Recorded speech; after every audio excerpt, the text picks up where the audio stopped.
It's only a good news for Indian medical graduates, not for FMGs. ये comment हमें मिला हमारे पिछले वीडियो में और ऑनेस्टली ये एक ही लाइन काफी है पूरे डिबेट को अच्छी तरह से समझने के लिए। नेक्स्ट एग्जाम डिले होने के बाद इंडियन मेडिकल स्टूडेंट्स खुश हैं, शायद बहुत ज्यादा खुश। इंडियन स्टूडेंट्स ने बोला फाइनली रिलीफ मिल गया, बट एफएमजी कम्युनिटी उनके लिए ये एक शॉक था क्योंकि उनके लिए कुछ नहीं बदला और उनके मन में बार बार एक ही सवाल घूम रहा है कि क्या ये फेयर है। तो आज हम देखेंगे कि क्या नेक्स्ट एग्जाम फेयर है या फिर नहीं, और अगर है तो उसे बार बार डिले क्यों किया जा रहा है। सबसे पहले समझते हैं कि नेक्स्ट एग्जाम का विजन क्या है। नेक्स्ट यानी कि नेशनल एग्जिट टेस्ट एक यूनिफाइड एग्जाम जो नीट पीजी और एफएमजी दोनों को रिप्लेस करने वाला है। मतलब चाहे आप इंडिया में एमबीबीएस करें या फिर अब्रॉड में, सबके लिए एक ही फाइनल एग्जाम होगा जिससे आपको लाइसेंस और पीजी एडमिशन दोनों मिलेंगे। यानी कि एक सिंगल सिस्टम, एक सिंगल स्टैंडर्ड और एक fair evaluation which will be an equaliser for IMGs and FMGs. FMGs के लिए ये एक इक्वल अपॉर्चुनिटी होगी क्योंकि अब तक वो हर स्टेप में प्रूव करते आए हैं। फर्स्ट डिग्री वेरिफिकेशन, फिर एफएमजी स्क्रीनिंग टेस्ट, फिर इंटर्नशिप वेरिफिकेशन। और आयरनी ये है कि एफएमजी में जून 2025 सेशन में सिर्फ 18.6% स्टूडेंट्स ही पास हुए। मतलब 100 में से 81 डॉक्टर्स फेल हो गए।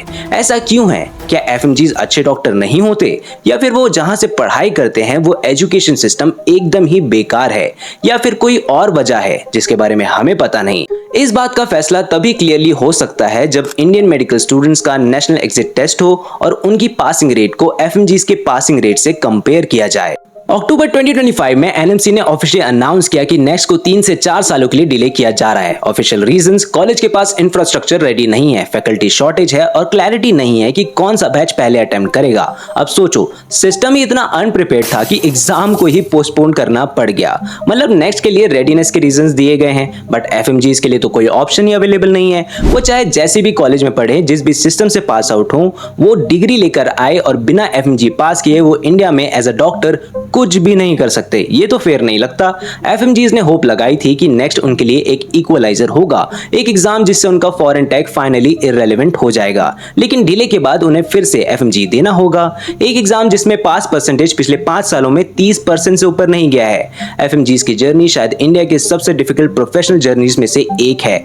आप सोचिए, एक स्टूडेंट 5 साल अब्रॉड में पढ़ता है, इंटर्नशिप करता है, डिग्री लेकर आता है और फिर उसे बोला जाता है prove again that you are competent. इसमें आयरनी क्या है? अभी हमने फाइमा की रिपोर्ट पर एक डिटेल्ड एनालिसिस वीडियो बनाया था और उसमें हमने देखा कि इंडियन मेडिकल कॉलेजेस बहुत सारे चैलेंजेस फेस कर रहे हैं। 2022-23 के एक असेसमेंट में जिसमें नेशनल मेडिकल कमीशन ने 246 मेडिकल कॉलेजेस को इवैल्यूएट किया था, शॉकिंग बात तो यह है कि एक भी कॉलेज में मिनिमम 50% फैकल्टी अटेंडेंस नहीं थी। मतलब गोस्ट फैकल्टी और फेक अटेंडेंस एक कॉमन रियलिटी है। एक नेशन वाइड सर्वे में भी ये बात सामने आई कि 89.4% कॉलेजेस में इंफ्रास्ट्रक्चर पुअर था और 40.8% स्टूडेंट्स ने अपने वर्क एनवायरनमेंट को टॉक्सिक बताया है। एनएमसी की 2024 ऑडिट में 300 प्लस मेडिकल कॉलेजेस को कंप्लायंस इशू के लिए नोटिस भेजा गया था। फिर भी उन कॉलेजेस के स्टूडेंट्स डायरेक्टली इंडिया में प्रैक्टिस कर सकते हैं विदाउट एनी स्क्रीनिंग टेस्ट। तो सवाल उठता है, अगर एफएमजी को कॉम्पिटेंसी टेस्ट देना पड़ता है तो क्या इंडियन कॉलेज स्टूडेंट्स को नहीं देना चाहिए? अब इंडियन एमबीबीएस स्टूडेंट्स की बात करते हैं। क्या उनके लिए सब कुछ इजी है? बिल्कुल नहीं। इंडियन स्टूडेंट्स के लिए भी सिचुएशन चैलेंजिंग है। एक सर्वे के मुताबिक 73% इंटर्न्स को अपने कोर्स के दौरान क्लरिकल या नॉन क्लिनिकल काम करना पड़ता है। इंफ्रास्ट्रक्चर का इशू सिर्फ एफएमजीज का नहीं, इंडिया के मेडिकल कॉलेजेस में भी वाइड स्प्रेड है। फाइमा के 2024 सर्वे के हिसाब से 40% स्टूडेंट टॉक्सिक एनवायरनमेंट में पढ़ रहे हैं और मेजॉरिटी को प्रैक्टिकल एक्सपोजर की कमी महसूस होती है। अब सोचिए, ऐसे एनवायरनमेंट में नेक्स्ट जैसा हाई स्टेक एग्जाम आता जहां आपका लाइसेंस और पीजी सीट दोनों ही दांव पे लगे हों, तो क्या वो सही होता? तो प्रेशर कितना ज्यादा होता? तो जब नेक्स्ट डिले हुआ, इंडियन एमबीबीएस स्टूडेंट्स ने रिलीफ समझा और एफएमजी ने इसे सेटबैक। दोनों पर्सपेक्टिव वैलिड हैं। अल्टीमेटली हर एग्जाम का पर्पस क्या है? Patient safety. अगर कोई डॉक्टर कॉम्पिटेंट नहीं है तो पेशेंट सफर करता है, चाहे वो इंडिया में पढ़ा हो या फिर अब्रॉड।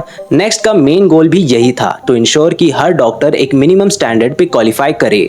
बट जब सिस्टम खुद इनकम्प्लीट हो तो क्या फेयर टेस्टिंग पॉसिबल है? बिल्कुल नहीं। अगर नेक्स्ट बिना इंफ्रास्ट्रक्चर के इंप्लीमेंट होता तो शायद थाउजेंड्स ऑफ स्टूडेंट्स के करियर रिस्क में आ जाते। बट डिले का मतलब भी यही है, reform once again postpone postponed. So in a way next का डिले नाइदर फुल्ली राइट है ना फुल्ली रॉन्ग। तो अब रियल क्वेश्चन ये है, क्या नेक्स्ट एग्जाम फेयर है? एफएमजीज के लिए शायद हाँ, क्योंकि एक इक्वल प्लेइंग फील्ड मिलता, और इंडियन एमबीबीएस के लिए शायद नहीं, क्योंकि सिस्टम रेडी नहीं था।